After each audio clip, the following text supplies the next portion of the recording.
Welcome to Request for Inspection. Sit back, relax, and concentrate as a coming crime recap is not for the faint-hearted. Chadwick, Missouri is located in the hills of the Ozarks. The area has green rolling hills, limestone caves, and springs.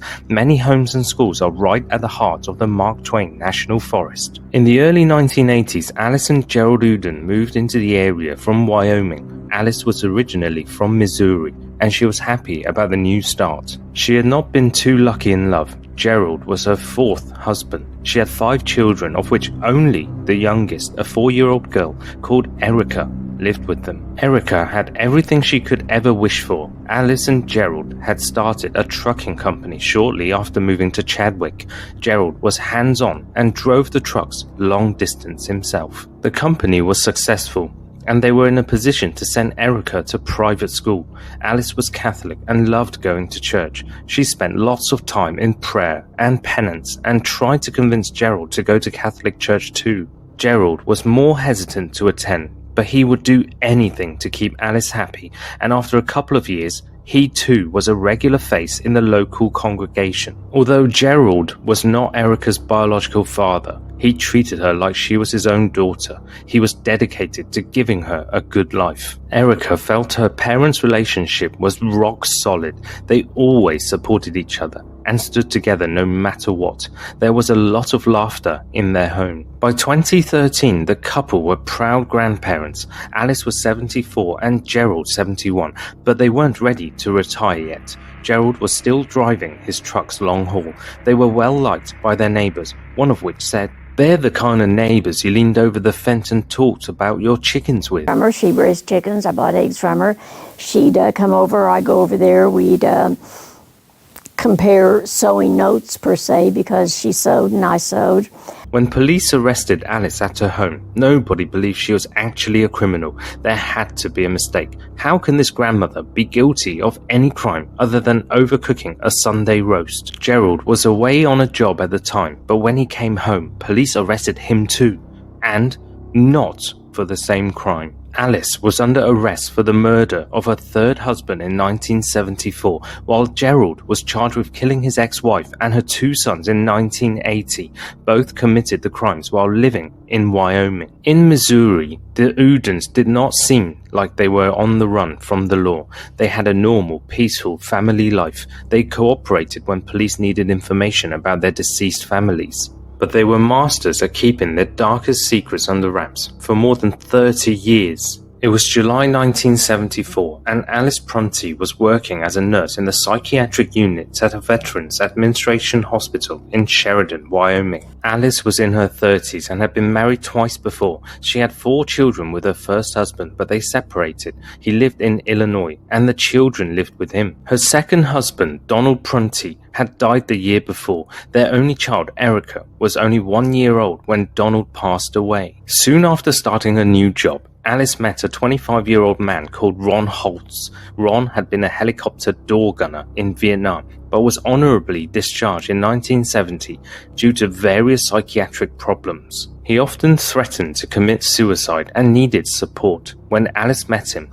he was a patient in the psychiatric ward, and she took care of him. Ron liked Alice and made his feelings clear from the start. After a short courtship, the two married on September the 17th, 1974. They moved to Cheyenne, where Ron worked as a taxi driver and Alice took a job in a bar. The 3 of them, Ron, Alice, and Alice's 19-month-old daughter, Erica, lived in a trailer home just outside of town, but the marriage wasn't a happy one. Alice soon realized that her third husband was a violent man who could not control his temper.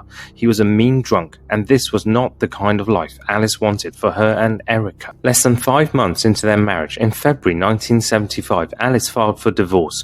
Records from the U.S. Department of Veteran Affairs showed that Ron had been released from the psychiatric ward on a work-study program on December 24th. In February the next year, he was nowhere to be found. The divorce was granted without Ron's signature on the papers because he could not be tracked down. Alice was ready to start fresh again. She had no more contact with Ron. In fact, nobody did. After Christmas of 1974, his family and friends never heard from Ron Holtz again. It didn't take Alice long to find another man. Working at an iron ore mine, she met divorcee Gerald Uden. The couple married in 1976. Unfortunately, this marriage had its problems too. Gerald came with baggage. A few years earlier, Gerald met divorced single mum Virginia Beard.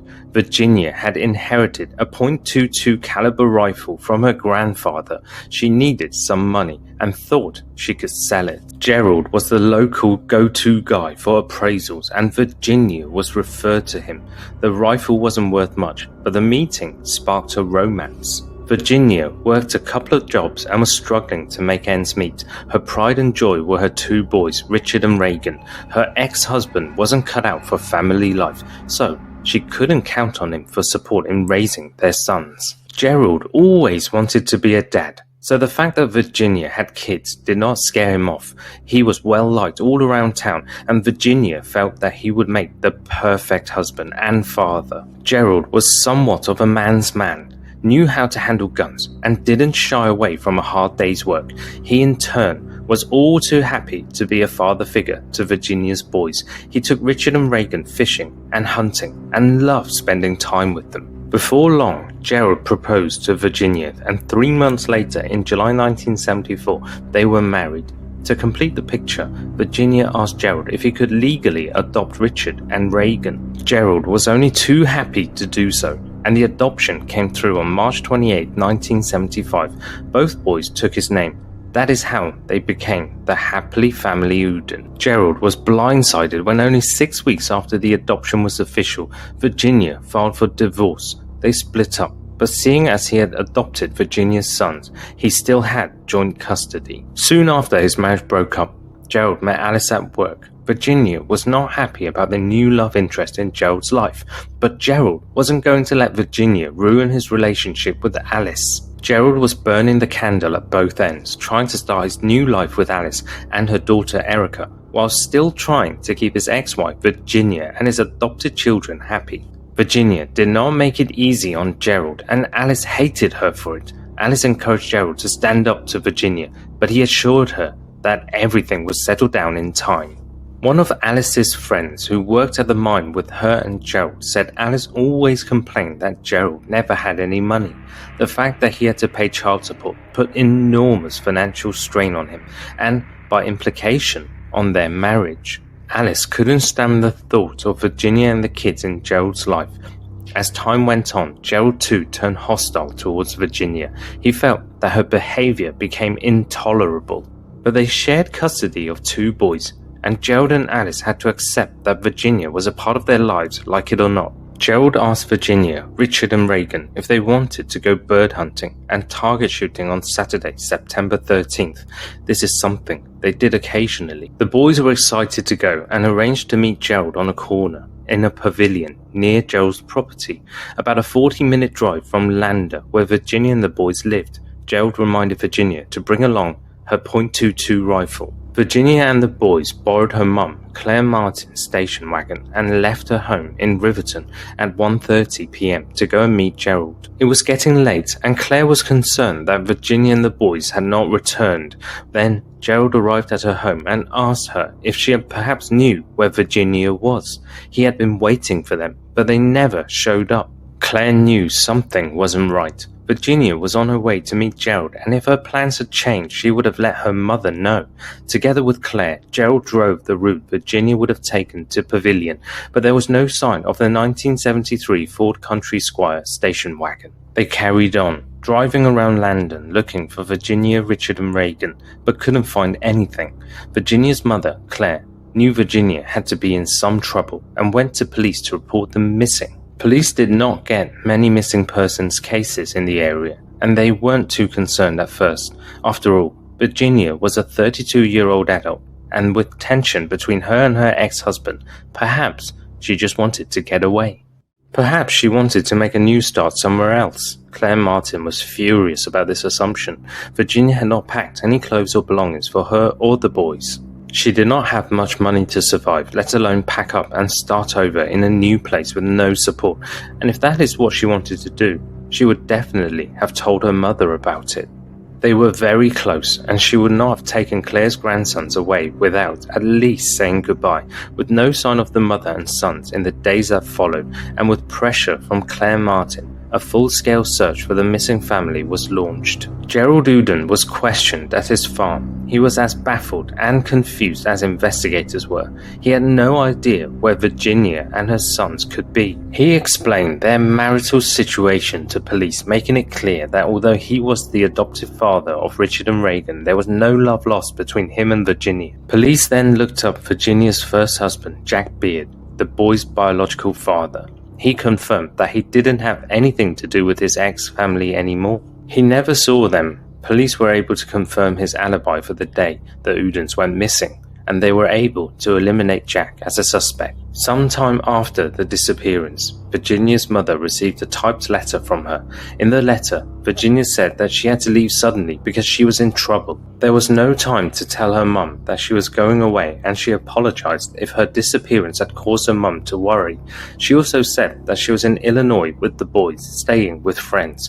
From there, the plan was to head to Pennsylvania. For a fleeting moment, Claire felt some sort of comfort. At least they're still alive. But then questions came.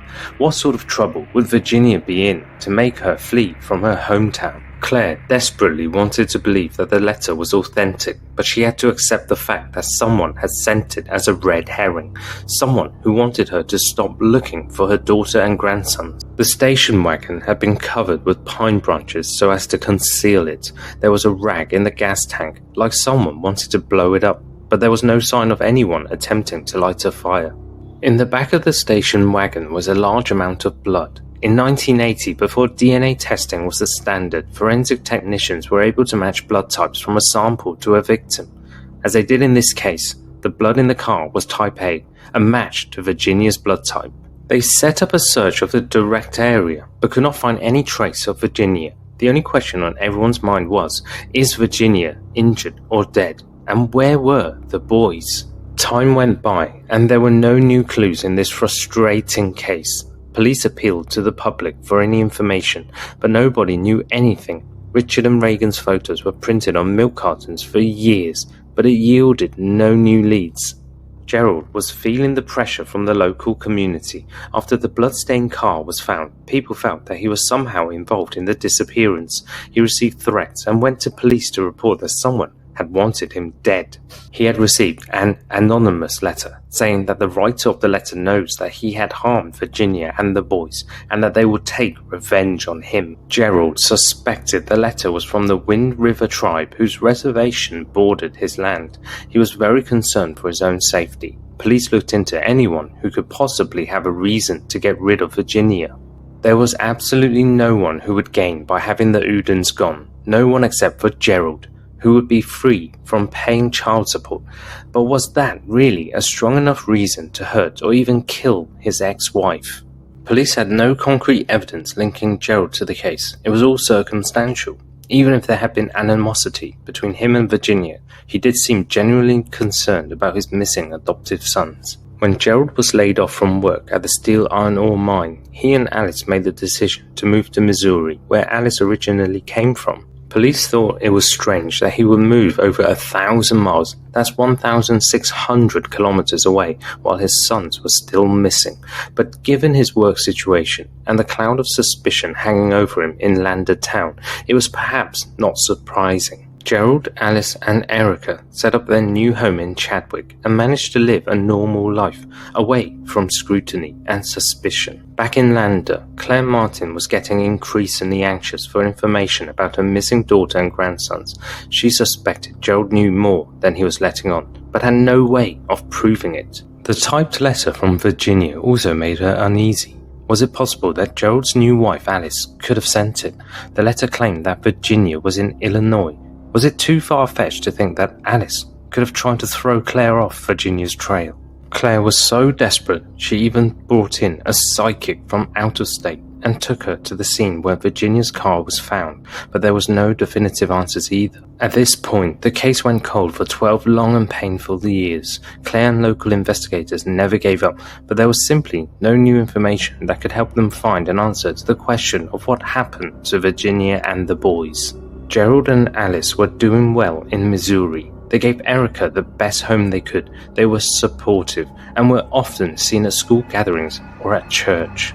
The big break. In November 1992, Wyoming police were surprised when a young man walked in to his local police station and let them in on a dark family secret. The man was Todd Scott, Alice Uden's son from her first marriage. Todd told police that before Alice was married to Gerald Uden, she was married to a man named Ron Holtz. Ron was an abusive man who would hit Alice. He was a heavy drinker, and that did not mix well with his psychiatric problems. According to Todd, he was driving his car with his mother. They had both been drinking when Alice simply came out with the story about how she had killed Ron. Alice told her son that Ron had passed out after a night of drinking. Alice decided she couldn't take it anymore. When Ron was asleep, she snuck up on him, grabbed his .22 rifle, and shot him in the head. She took Erica to Ron's parents in Commerce City, Colorado, a 2-hour drive one way, then returned to dispose of his body.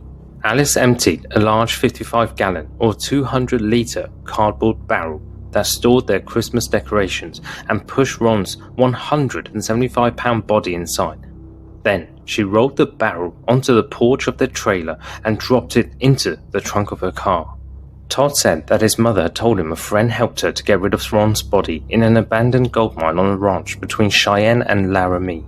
Alice Uden had once been a cattle caretaker with her second husband, Donald Prunty. They had lived on a farm in that exact area called the Remount Ranch. This ranch is famous as a place where author Mary O'Hara wrote the children's novel My Friend Flicker. In the book, that is about the son of a rancher and his horse, there is mention of a mine shaft where workers dumped animal carcasses when they died. Todd Scott felt strongly that his mother, having worked on the farm, knew about the mine shaft. This would have been the perfect spot to dump Ron Holtz's body, as nobody would suspect that there were decaying human remains along with animal carcasses. With Ron out of the way, Alice needed to move on. When the paperwork for the divorce came through, she was free to do so. She told Ron's family that he just ran off and she had lost all contact with him. His family knew he had mental health issues, so they believed her. They had no reason not to. But there was more to Todd's stunning revelation. He also believed that Ron's murder could lead to solving what happened to Virginia Uden and her sons. Finally, police had something to follow up on. But Ron Holtz was never reported as missing or dead, so it would be essential to find his body. Archaeologists went to the site and started a dig that would last many, many years. If Ron was indeed there, his body would have been buried under 20 years worth of animal remains and debris. This job would not yield immediate answers. Police felt adamant that they could not go to Alice Uden too soon. In January 2005, 11 years after Todd Scott told police about his mother's confession, Wyoming police visited her at her home in Missouri. They did not reveal what they had been told, but they did ask her to provide them with a complete family tree. Alice compiled and gave them the information they asked for. She did, however, fail to note her marriage to Ron Holtz. Investigators returned the next day and confronted her, asking why she did not mention her third husband. When Alice Uden heard Ron Holtz's name, she was shocked. She fell back against the wall and said, "My kids told you?" Her reason for leaving Ron out of her family tree was that they were married for such a short time, not even 6 months. She never considered it a real marriage. They didn't have children, and they did not have any contact anymore. Back in Lander, investigators never gave up their search for Virginia, Richard, and Reagan Uden. An archaeologist team from the University of Wyoming spent the summer of 2008 digging around on Uden's old property and pavilion. They concentrated on the area around the pigsty, but did not find anything. Meanwhile, life was still good for the Udens in Missouri. Both Alice and Gerald drove trucks, but as Alice was getting older, her health caught up with her. She was diagnosed with cancer and received chemotherapy. Spending most of her time at home, she raised chickens and neighbors would buy eggs from her. She would talk about her grandchildren, and there was nothing about her that seemed out of place. They were your typical elderly neighbors. Law enforcement knew that either Alice or Gerald Uden, or both of them, were involved in the disappearance and probable murder of Virginia Uden and her kids. They just desperately needed some concrete evidence. After no less than 14 years of on and off periods of excavation, the archaeologists on Remount Ranch found what they were looking for: human remains. Previous unsuccessful attempts only yielded carcasses of cattle and other ranch animals, but in August of 2013 they dug deeper down the vertical shaft about 40 feet or 12 meters further down. Their efforts had paid off. Part of the human remains was a skull marked with the unmistakable shape of a bullet hole. Inside the skull was a .22 caliber bullet. DNA tests confirmed that the remains belonged to Ron Holtz. The time had come to arrest Alice Uden for the murder of a third husband. On September 16, 2013, almost to the day of what would have been her and Ron Holt's 39th wedding anniversary, the FBI picked up Alice from her home in rural Missouri, from where she was taken in for questioning. Investigators showed her a photo of Ron Holtz and said to her, "This is Ron Holtz." The elderly Alice Uden pretended to be surprised and simply said, "Is it?" Then they showed her a photo of Ron's skull with a bullet hole and said, "This is also Ron Holtz." The next question was straight. Did Alice kill her husband? To everybody's surprise, Alice Uden freely admitted that she had shot Ron Holtz back in 1974. She told investigators about his abuse and that she was frightened of him. Her story confirmed the information that her son, Todd Scott, had given the police many years before. One day, while Ron was sleeping, little Erica was crying in her crib in the room next door. It always annoyed Ron when Erica cried, but on this particular day, when the crying woke him up, he snapped and turned his violence towards Alice's toddler. Alice intervened to stop him from hurting the child, and in a scuffle, she landed on the floor next to a closet. Inside the closet was a rifle. When Alice saw Ron going back to Erica's crib, she grabbed the rifle from the cupboard and shot him in the head. She left him on the floor next to the crib where he had died until she returned from Colorado, where she left Erica with Ron's parents. That's when she wrestled his body into the Christmas decoration box before driving out to Remount Ranch, where she threw his body down the mine shaft. Investigators asked if anyone had helped her, and she said no. Police could also find no evidence that anyone else was involved. Then, the question everybody was eager to get an answer to. Investigators asked her what she knew about the Uden disappearance, but Alice Uden denied having any knowledge of what happened to Virginia, Richard, and Reagan. When Gerald arrived home to find that Alice had been arrested, he knew it was only a matter of time before police came for him too. He realized the game was up and took his 20-year-old grandson, Erica's son, Mackenzie, into the bedroom and gave him his hunting rifles and guitar and said, "Don't be scared, but this is it." Then he heard the knock on the door. At this point, Gerald had not spoken with Alice since she'd been taken into custody. Police knew that Alice had murdered Ron Holtz, but they weren't sure about her involvement with the disappearance of Virginia, Richard, and Reagan. So when they talked to Gerald, they bluffed. They told him that Alice had been arrested for the murder of Virginia and the boys. Gerald could not let his wife take the blame for something he had done. At his home, he confessed that he was the one who had killed his ex-wife and his 2 adopted sons. He told the story of what happened on that day in 1980, with horrifying details of the Uden family's last moments. He admitted that he had invited Virginia and the boys to go hunting with him. They met at Pavilion near his property in Fremont County. They all got into Virginia's mum's Ford Country Squire station wagon together, and he drove about 5 or 6 miles north. Gerald Uden pulled off the main road and stopped the car near an irrigation canal, where all of them got out. The boys were keen to shoot Virginia's .22 caliber rifle that she had inherited from her grandfather. Gerald said that he wanted to test it first, which he did. He fired a test shot, and the firearm was in a good working order. The following is the quote of Gerald Uden's confession, finally putting an end to a 33-year-old mystery of what happened to Virginia and her sons. Gerald told the chilling story without much emotion. "Virginia was there, the gun was there, I was there. I shot her right square in the back of the head and she went down. And I whirled and shot Richard in the back of the head. By this time, Reagan had decided that things were going south and he started running. He tripped and he fell in the ditch, and I walked over to him. and I shot him once. They were all three dead. So what did I do? I loaded them in the car and I took them back home. I had no idea there was so much blood in a person, so I took them out there to the gold mines and I dumped them in it. And I pulled them back out of sight. It's a hell of a thing to admit, but I probably would have killed Claire too. Claire, remember, was Virginia's mother. Gerald went on to confess that months after the murders, he retrieved the bodies from the abandoned mine. He put Virginia's body in a 66-gallon steel drum and sealed it. Then he put the boys' bodies in a 30-gallon drum and sealed it too. He poked holes in the barrels to ensure that they would sink, then loaded it onto his boat and sank them in the Fremont Lake in western Wyoming. Fremont Lake measures 10 miles long and about a mile wide. At 600 feet, that's 180 meters. It's one of the deepest lakes in the US.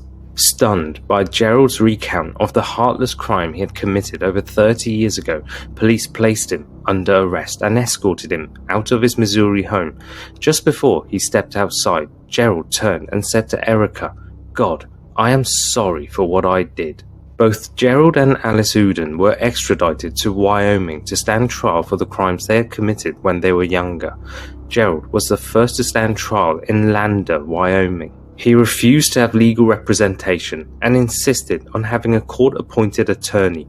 Gerald was not about to put up much of a fight. To avoid the death penalty, Gerald Uden pleaded guilty. He told the court about the nature of his relationship with Virginia and described her as a predator who married him under false pretenses. Richard and Reagan's biological father wasn't paying child support and she needed someone to step in. Gerald believed she had married him with the motive of getting a father who would support her sons. That is why, shortly after the adoption was official, Virginia filed for divorce. She was insistent on the child support payments, but she did honor the terms of their separation. She wouldn't let him see the boys. When Gerald started his relationship with Alice and then married her, he had to prioritize his new family. But according to Gerald, Virginia made things very difficult. She tried to cause trouble between him and Alice and use the boys to further her agenda. Gerald was buckling under the pressure. It wasn't the child support payments that bothered him. He could afford to keep it up, but he was constantly caught between Virginia and Alice and couldn't take the pressure anymore. Something had to be done. He made the decision to make the source of his problems go away. He admitted that he had planned to kill Virginia and both boys before they set out on that fatal afternoon of bird hunting. When the court wanted to know why Gerald killed the boys who loved him like a father too, he said, "Virginia was trying to force a wedge between Alice and myself. I saw them all as the wedge. I knew if I was going to kill one of them, I was going to have to kill all of them." He added in a feeble mutter, "I don't think any of them suffered." He told the court how he loaded the bodies back into the station wagon and went to his home, where he loaded all three of them into his pickup truck. Then he took them to the abandoned Lewiston gold mine in the South Pass area and stashed the bodies there. In November 1980, 2 months after the murders, he decided that the mine shaft wasn't the best place to leave the bodies. That's when he moved them to Fremont Lake. Gerald Uden conceded that he had no excuse for what he had done. The Honorable Judge Young agreed. Gerald was sentenced to life in prison in November 2013. Alice Uden's court trial was held in Cheyenne in August 2014. Like Gerald, she was satisfied not to have legal representation. In court, Alice came across as a frail elderly woman. She was sitting in a wheelchair, wearing blue. Her grey hair was thinning, and she wore wire glasses, a court-supplied hearing aid, and maintained that she had killed Ron Holtz in self-defense. She pleaded not guilty to the first-degree murder charge against her. Talking about Ron Holtz, Alice Uden said, "I've tried to atone for it. I wish that I would never have met him, so that none of this would ever have happened. He was a very frightening man." She told the story of how Ron flew into a rage when 19-month-old Erica started crying in her crib, and he was inches away from attacking her. He said, "I'm going to kill her," meaning the child. The prosecution was quick to point out inconsistencies in Alice's statements about Ron's death over the years. At first, she said that Ron was sleeping when Erica's crying woke him up, and then he stormed into the nursery. But on another occasion, Alice said that Ron had just arrived home from a shift as a taxi driver. As he walked in through the door, he heard Erica crying and stormed to her room. Most damning of all was arguably the testimony of the man who started the whole investigation into Ron Holtz's death, Alice's son, Todd Scott. Todd, 53 years old at the time of his mother's trial, testified that Alice told him years before that she had shot Holtz while he was asleep. She just, out of the blue, told me how she got up one night, got a .22 and shot Ron in the head. Todd said he had told many people over the years, including law enforcement, he wanted to tell people so he could rip the demon out, the demon of Alice's secret. But charges against Alice only came more than a decade later, once Ron's body was found. I don't know why a mother would tell her children she killed somebody. He then turned to Alice Uden, who was still seated in a wheelchair, and said, "I hate you." A stunned silence fell in the courtroom. It was clear that Todd Scott was deeply disturbed by his mother's dark secret and did everything he could to let justice prevail. Walking out of the courtroom after testifying, Scott muttered to his mother, "I hope it was all worth it." Corroborating Todd's testimony, Alice's other daughter from her first marriage, Teresa Twyford, testified that her mother once told her too that she shot Ron Holtz as he slept. Teresa remembered the matter-of-fact conversation. Alice had told her how Ron had kicked her when their car broke down next to a road in Illinois. Then, like it was nothing, Alice told her how she shot him and killed Ron. Teresa, Todd Scott's older sister by 2 years, said that the conversation between her and Alice happened when she was in her early 20s on one of Alice's visits to Illinois. Both her and her mother had been drinking at the time. However, to convict Alice, more concrete evidence was needed. Forensic pathologist Dr. James Wilkerson proved it in court that the hole in Ron Holtz's skull told the story of the bullet traveling into the skull from front to back, right to left. He showed with a trajectory rod that the angle of the shot was consistent with the shooter standing above someone who was laying down. Alice Uden's court-appointed defense argued that Alice said she shot Ron as he was bending over the side of the crib. Dr. Wilkerson had to concede that this could have been possible too. The prosecution produced a recorded jailhouse phone call between Alice and her daughter. In this phone call, she admitted to having a bloody mattress and disposing of it in an Illinois landfill with the help of her mother. Alice spoke up and claimed she was referring to the mattress in the crib. But the jury didn't buy it. They believe Alice Uden shot Ron Holtz while he was sleeping. After deliberating for a day and a half, the jury found her guilty of second-degree murder. They refused to find her guilty of premeditated first-degree murder, but also didn't think it was the lesser instance of manslaughter. It is important to note that the jury did not hear about the murders her current husband committed 5 years later. On November 1st, 2014, Alice Uden was sentenced to life in prison, the maximum sentence for second-degree murder. Uden's attorney, Donald Miller, urged the judge to sentence Alice to probation only. His reason for this: Alice's daughter, Erica Prunty, had cancer and, at the time, had been given 6 months to live. There was a petition on change.org asking to overturn Alice's sentence. It pleaded she's 75 and not a threat to society and has paid for her sin many times over. The petition only ever had 9 supporters and has since been closed down. Alice has never been charged in relation with the murders of Virginia, Richard and Reagan Uden in 1980. But the fact that her victim, as well as Gerald Uden's victims, ended up in abandoned mineshafts makes one wonder about what was discussed behind closed doors in the Uden home. The woman who was a child when her mother shot her stepdad, Erica Prunty, or Erica Hayes, did not die 6 months after her mother's trial. She feels like she has lost both her parents. She agrees that justice has been served, but no person would like to live with the knowledge that the people who raised you, people who you love and respect, are both murderers. According to People magazine, Erica says she sees the whole thing as a warped love story, a story where her mother killed to protect herself and her stepfather killed to be with her mother. Virginia's mum, Claire Martin, died in April 2013, aged 92, before Gerald confessed to her daughter's and grandson's murders. Claire always felt that Gerald was to blame. but could never prove it. In the summers of 2013, 2014 and 2015, boats and sonar equipment were used to continue the search for the mother and her sons at the bottom of Fremont Lake. To this day, despite various efforts by law enforcement, the bodies of Virginia, Richard and Reagan have never been found. The only question that remains is how much truth did Gerald Uden confess to, and did he really kill Virginia and his 2 adopted sons in the name of love? Thanks for watching. Subscribe to the channel and come back for more gruesome crimes that shook the world.